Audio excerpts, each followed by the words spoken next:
I'm David Temple, conductor of Crouch End Festival Chorus, and we're delighted to welcome Sir James MacMillan to speak to me today, have a chat. In my humble opinion, I don't want him to blush, the UK's leading composer. So thank you so much for taking the time to speak to me. You're very welcome. It's great to be able to join you. I did attend a conference about where you were in the ISM. I think you came and did a lecture, and I was really inspired by that. Aha. And I've followed your career for many, many years. In fact, I'm privileged to have conducted your works. Um, the main one I've conducted is the Cantos Sagrados, Ah, yes. which is not the easiest piece to conduct, I have to say. No, especially that first movement. Yeah, and I've done it with the organ version several times, but I've Aha. also done the full orchestral version. Ah, where did you do that? I think it was in the Barbican, probably about 15 years ago. Aha. Um, do you have a preference as to which one you prefer? Um, no, they're both important for me. I conducted the orchestral version a few weeks ago, actually, in Dresden. I have a connection with the Dresden Philharmonic Orchestra, and they got together a number of different choruses in the city, and I think there was a choir of about 180 who sang it with the orchestra, and it went well actually. I mean, it's hard if if the if the choirs are not used to singing long stretches unaccompanied. The beginning of the second movement can be problematic. I don't know if you remember, there's a long stretch where there's no accompaniment whatsoever. So we had to work very hard at that. Usually, good amateur chamber choirs can do that movement very well, and that's why it seems to work quite well in the organ version because there's a lot of good choirs do it. Yes, it's a conductor's nightmare, of course, waiting for when the instrument comes back in again, that you're in the right key. But Yeah. fortunately, my Crouch End choir are very good at keeping pitch. Hmm. That makes my life easier. I've Hmm. also done The Gallant Weaver and O Radiant Dawn, and love it all very much. And we're looking forward to doing Christus Vincit in our Uh-huh. concert on the 11th of July in Holy Trinity Church in Sloane Square. Oh, Um, but we're doing it with the version. I don't know if you know about this version, but it's a version for choir and soprano and saxophone quartet. yes, yes, I was aware of that. Yes. Yeah, with the Ferio saxophone quartet. Yeah. And they are an absolutely glorious ensemble. Hmm. I first came across them last summer, and when I heard them, I thought they would be capable of doing any kind of music from any era and any genre. And we're looking forward to working with them. But it's a beautiful piece, and we're really enjoying working on it. Thank you.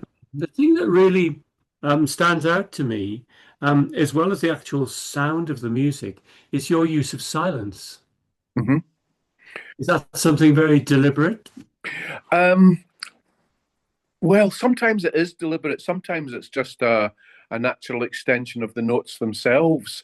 I am quite interested in the connection between music and silence, and I talk about quite a lot. I have a lecture about music and silence. That was the title of my lecture a few weeks ago in Cambridge at St John's College, and for me, there's a philosophical connection between music and silence because it's in the silence of our own hearts that music begins for composers. You know, the music paradoxically begins in a very silent place, and composers spend a lot of time in silence and a necessary silence, sometimes a necessary solitude, where you encounter the music in the dark, as it were, in the silence, and so the seeds of music begin in silence. So there is an almost an umbilical connection between silence and music, and I'm fascinated by that. And I think many composers in the past, not just John Cage, have been fascinated by the connections. In fact, John Cage chose to study with Schoenberg, and Schoenberg was fascinated by silence, and they were both mystics. And I think that's why Cage sought out Schoenberg. He saw in him in the older composer, a like-minded mystical figure, I suppose. And I suppose it's the mystery of the connection between music and silence that interests me. Well, strangely enough, you don't often get silence in pop music, Mm. but there is a Beach Boys song which has 12 seconds of silence in Oh it. yes, I think I remember that. It's amazing. Yeah, it is. It's quite risky. Uh, Mm. so I spotted that your father was a carpenter. Yes. Um, you're in good company. Um, Well, no, if you put it that way. well, and I've followed your early career with the Confession of Isabel Gowdy and Veni Veni Emmanuel, with your Scottish compatriot on percussion. That's correct, isn't it? That's right. I wrote Veni Veni Emmanuel for Evelyn Glennie away back in 1991, 92. And another Scottish percussionist has taken it up and plays it all over the place as well. His name is Colin Curry. But it seems to have caught on. A lot of people play it. It's one of my most performed works. And yes, I remember. I mean, I was quite a young man when I wrote it, but I certainly enjoyed writing for it, and working with the likes of Evelyn Glennie, who's an extraordinary person and musician, and Colin Curry and all the others. Yes, I know Colin. He played the Bernstein Chichester Psalms percussion part for me Ah, once, and gave him a lift home and had a really lovely chat and got to know mm, him. I've also been to hear your St. John Passion with the London Symphony Orchestra and Chorus under mhm. Colin Davis. That was probably about 15 years ago as well, was it? I About then? think yes, yes, it was co-commissioned by the London Symphony Orchestra and some other places, the Concertgebouw and Boston Symphony Orchestra, and Colin conducted most of them. And yes, he was a great musician and greatly.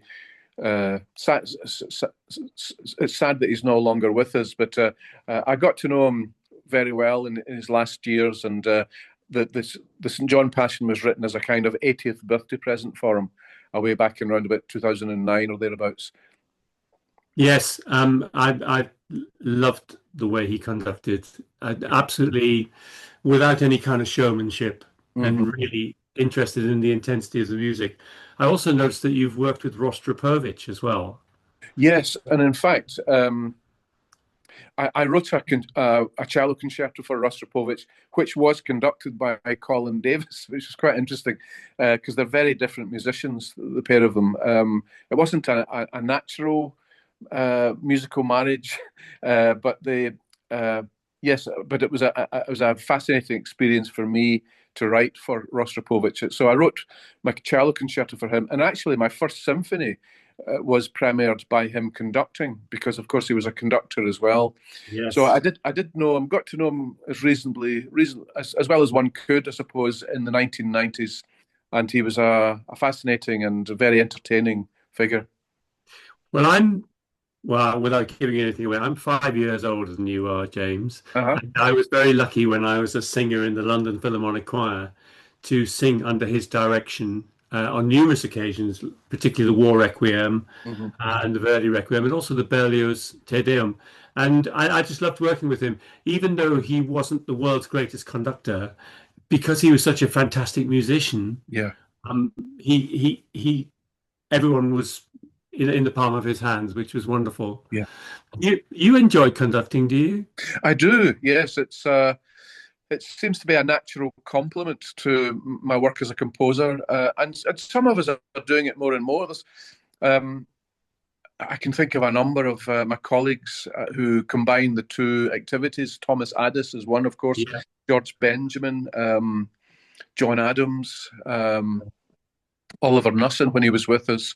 And sometimes it's regarded as quite a strange coupling, but it wasn't so long ago when it was half expected of composers. One thinks of Wagner, Strauss, and Mahler, of course. Yeah. Uh, but during the 20th century, the two activities seemed to go their separate ways.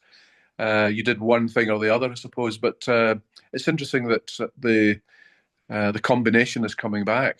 Yes. Well, of course, Britain was a great conductor composer as well. Um, Absolutely. do you conduct other people's works as well as your own?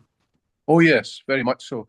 In fact, in Dresden, in that concert with Canto Sagradus, I did actually include a piece by Benjamin Britten, his Sinfonia da Requiem. Oh, wow. Um, and there was some Arvo Pärt and so on. So, yes, I like to mix the program. I'm not going to do Mahler symphonies or Bruckner symphonies or anything like that, but I do curate my programs quite carefully so that there is usually a 20th century, a big 20th century repertoire piece like Britten, Stravinsky, but also that there's some 19th century music that I do as well, or music on the cusp between the two centuries. The Isle of the Dead is one that Yeah.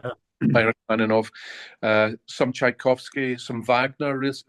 I'm working with the Halle Orchestra in the next year or so, and I'm doing some Wagner and Rimsky-Korsakov and so on. So I do mix the programs carefully. And you enjoy it? I do very much so. It's partly because it gets me out of the house. Because being a composer is a very solitary existence, as I said, and Yeah. I just love working with my fellow musicians, especially in performing. I used to be a trumpeter when I was younger. I never really made it as a trumpeter, but I've always loved the visceral excitement of performing. I noticed that a lot of the writing you do for choirs is for amateur choirs as well as professional choirs. Do you have a slightly different approach? Well, I've had to accommodate a whole range of very different choirs, and that has been a very conscious decision over the years. And sometimes I don't quite get it right because um, a lot of choirs find my music quite difficult. And in the early days, I was being asked to write for the likes of the BBC singers and King's College, Cambridge, and I suppose I was writing up to their incredible strengths. But then I realised that if there was an interest in the music out there in the wider choral world, I had to consider the fact that not every choir in the world is the BBC Singers or King's College, Cambridge, but there's a huge interest in the living composer and always has been, not just in this country, but around the world. So I decided to try and build up a body of work which suited the good amateur choir, or at least that was the intention. And the most important volumes in that regard are the two volumes of Strathclyde motets, Yes. which were deliberately written for mainly a good student choir, amateur student choir here in Scotland, the chamber choir of Strathclyde University, and some of them were written for my little group of volunteers that I used to work with years ago, who were not really singers at all. Many of them couldn't read music, so I had to be very, very careful. And that requires a practical application of a composer's work where the composer is trying to be useful for what I call the ecosystem of choral singing. And it's still work in progress, and sometimes my music just is a little bit too difficult. But I'm still working at trying to make the wide scope available from easy to difficult. My publishers, Boozy and Hawkes, actually grade my music according to difficulty. Yes, I've heard. Level 1 to 5. Level 1 is easy, and level 5 is very difficult. And most of it sits in the sort of 2 and 3 level. Yes, I think in many ways you're following in the footsteps of Benjamin Britten because he considered himself a kind of servant of the community as a Yeah. composer, as well as writing very, very sort of complicated and highbrow music at the same time. So, who are the composers? You've mentioned many composers already on this call, James, but who are the composers who really light your fire? Well, it depends what era we're talking about, but starting at the very beginning, I still regard the great contrapuntalists of pre-Baroque times as hugely important for me, because it was studying the likes of Palestrina and Bach, of course, and Tallis and Bird, that a composer learns how to handle and cope with complexity. and that's something that I value in my work. I don't want to write pastiche at all, especially when it comes to the big orchestral pieces. But when you study the archetypes of counterpoint, looking at those composers that I mentioned, you learn the basics, but you learn something about how you put not just line against line or melody against melody, which the great contrapuntalists were able to do. But I suppose as an archetype, you learn how to put, it could be tonality against tonality or pulse against pulse, the kind of things that modern composers are interested in. And you couldn't really do that. You couldn't really handle that degree of complexity in a modern language without knowing the archetype, the contrapuntal archetypes of old. So those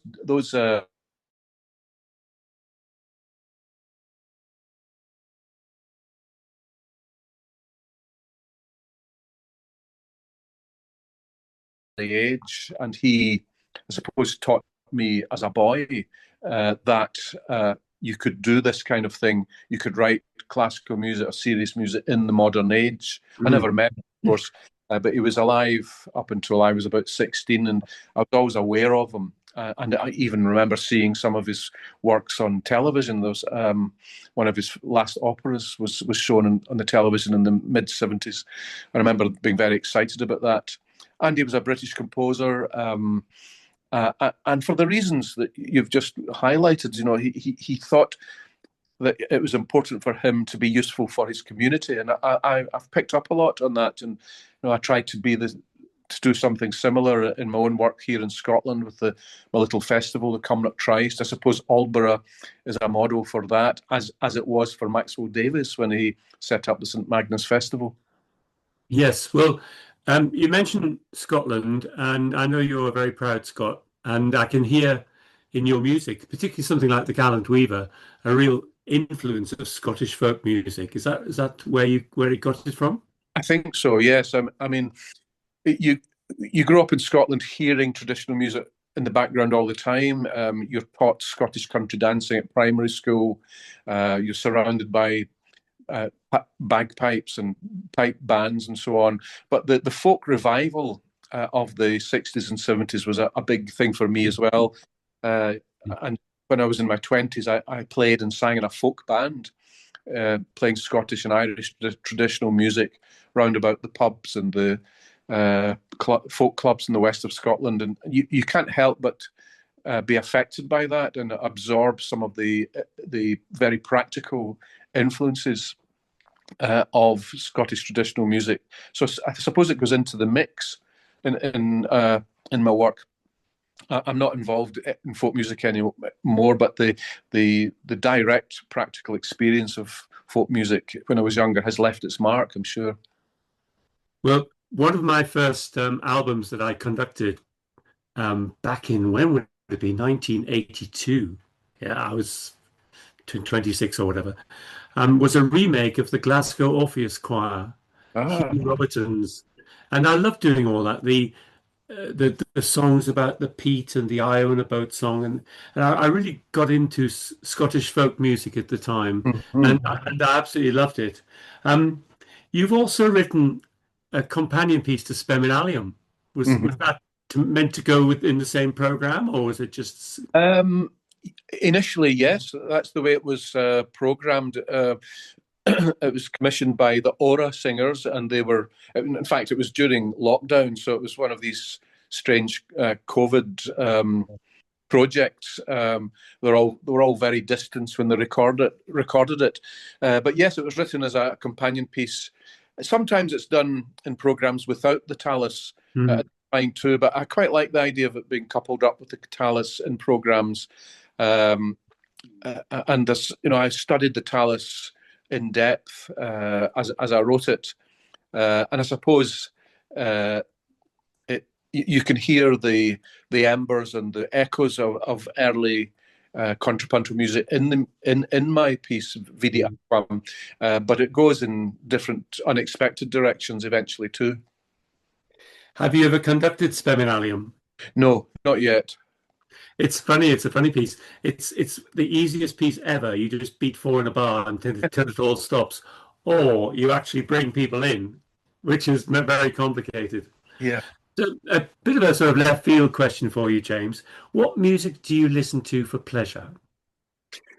That's a strange question because for various reasons, I try not to listen to music as much now, or maybe it's just become that way. Music can sometimes be an intrusion. I live in a very quiet place, and I find the silence, as we were talking about earlier, and the quietness the most conducive thing in my working life now. So I very occasionally or very rarely listen to music. And I suppose I would turn on Radio 3 on spec and just wait to hear what happened, what comes over the airwaves, especially when I'm driving.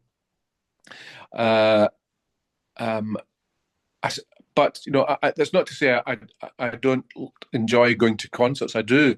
I still go to many concerts. I was at a concert on Saturday night in Cumnock, in fact, and there was one of the local chamber choirs was singing a wonderful medley of new music and older music. In fact, what the concert opened with one of these classic contrapuntal masterpieces, a Scottish one.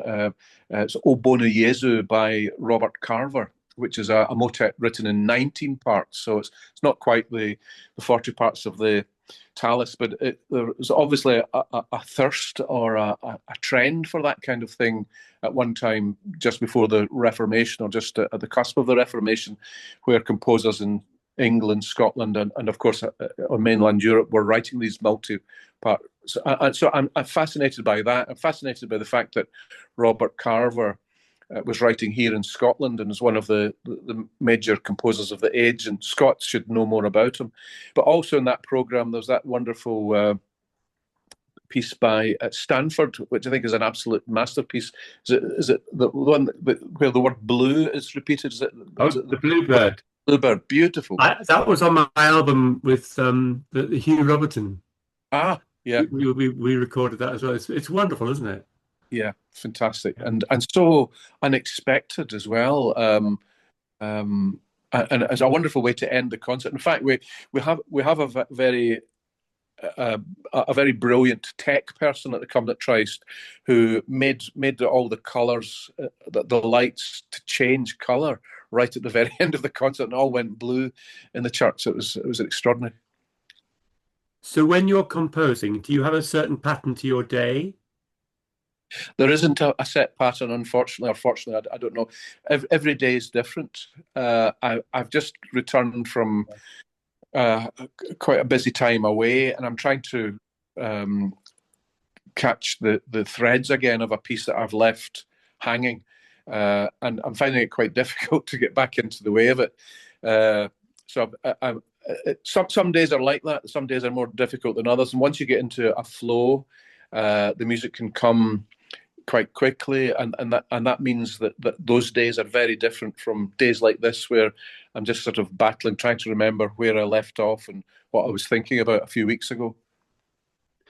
If you were to think about this very carefully, what is the most musically satisfying moment of your life? Oh, uh, well, as a composer stroke conductor, it has to be those times where I've conducted in uh, amazing concert halls like the Concertgebouw. I conducted my Fifth Symphony there a few years ago, and it felt as if I was in cloud nine. I felt no, it was like the climax of many things. I mean, the Fifth Symphony is a strange piece. It's a big choral piece. It's called Le Grand Inconnu. It's for two choirs, big choir of 40 voices and a chamber choir of 20, plus a big orchestra.